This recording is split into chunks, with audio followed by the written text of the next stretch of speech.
আসসালামু আলাইকুম। Welcome back to my new video.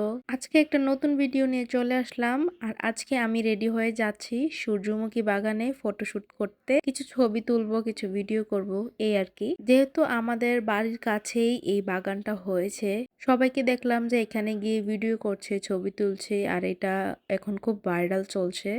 তখন আমিও ভাবলাম আমার বাড়ির কাছে হয়, আমি যাচ্ছি না কেন। তারপর একদিন হুট করে প্ল্যান করলাম আমি আর আমার ফ্রেন্ড যে ওইখানে যাব। এটা ঠিক রোজার ২ দিন আগের কথা। তারপর যে যা প্ল্যান করলাম তা মতো রেডি হয়ে গেলাম। আমি সাদা একটা শাড়ি পরেছি, সাথে রেড হিজাব পরেছি। আমি হিজাবটাও হোয়াইট কালার রাখতে চেয়েছি, কিন্তু হোয়াইট কালার হিজাব পরলে আমার মুখটা কালো কালো দেখায় কেন জানি, তাই আর হোয়াইট কালার হিজাবটা পরি নাই। তারপর আমি বাসা থেকে ভেবে রেখেছিলাম যে ওইখানে গিয়ে আমি অবশ্যই একটা ফুল ছিঁড়ে আনবো।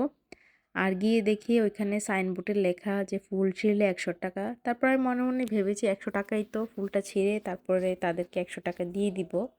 তারপর এখানে আমি অনেকগুলো ছবি তোলার পরে ফুলটা ছিঁড়ি সবার শেষে। ওইটা নিয়ে যখন ফুলটা ছিঁড়লাম, তখন কিছু বাচ্চা ছেলে মেয়ে এসে বলতেছে যে ফুল ছিঁড়ছে, ফুল ছিঁড়ছে।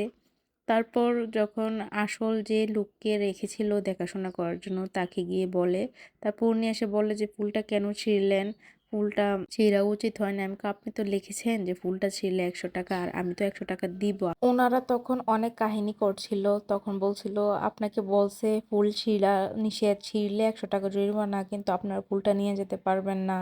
মানে এই সেই হ্যান ত্যান করে অনেক কিছু কাহিনী করছে। তারপর উনি একটা আলাদা একটা নাটক করছিল, ওনার চোখ দিয়ে নাকি পানি বের হয়ে গেছে।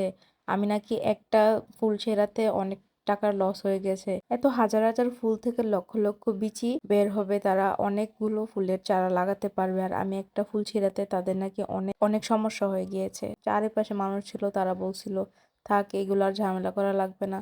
তারপর ওরও চলে গেছিল আর আমি টাকা দিয়ে দিছিলাম। আমার কথা হচ্ছে, আপনারা যদি এতই ফুলের মায়া থাকে তাহলে আপনারা এখানে মানুষ আনতে দিবেন কেন? এখানে তো একটা নিষিদ্ধ এরিয়া বলে ঘোষণা করা উচিত ছিল।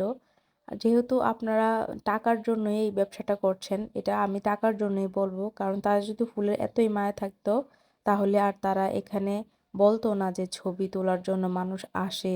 অনেকে দেখলাম যে ছবি তোলার জন্য ফুলটাকে মুচড়িয়ে মুখের কাছে নিচ্ছে, তারপরে পাতাগুলোকে যখন ধরছে তখন পাতাগুলো পড়ে যাচ্ছে। মানে এরকম হচ্ছে, ধরতে গেলে নষ্টই হচ্ছে বাগানটা। তখন তাদের যদি এতই মায়া থাকতো তাহলে আর তারা এখানে মানুষ এলাও করতো না। আচ্ছা যাই হোক, এটা তাদের ব্যক্তিগত ব্যাপার, কিন্তু আমি আমারটা বলছি আর কি, আমার মতটা আর কি। তারপরে ওইখান থেকে আমরা আরেকটা প্লেসে চলে যাই, সেটা হচ্ছে কুমিল্লা গুমতি বিলাস। সেখানে গিয়ে দেখি সূর্যটা ডুবে যাচ্ছে, সেখানে আমরা একটা রেস্টুরেন্টে বসি। রেস্টুরেন্টে বসার পরে সেখানে আমরা একটা লাচ্ছি অর্ডার করি। লাচ্ছিটা এত মিষ্টি ছিল, ফুচকা চটপটি খেতে চেয়েছিলাম কিন্তু সেখানে ছিল না। তারপর আমরা এখানে কিছু ছবি তুলি, ফুটেজ নেই, তারপরে বাসায় চলে আসি। এই তো ছিল আজকের ভিডিও। কেমন লেগেছে ভিডিওটা ভালো লাগলে অবশ্যই একটা লাইক, কমেন্ট, শেয়ার, সাবস্ক্রাইব করে দিবেন।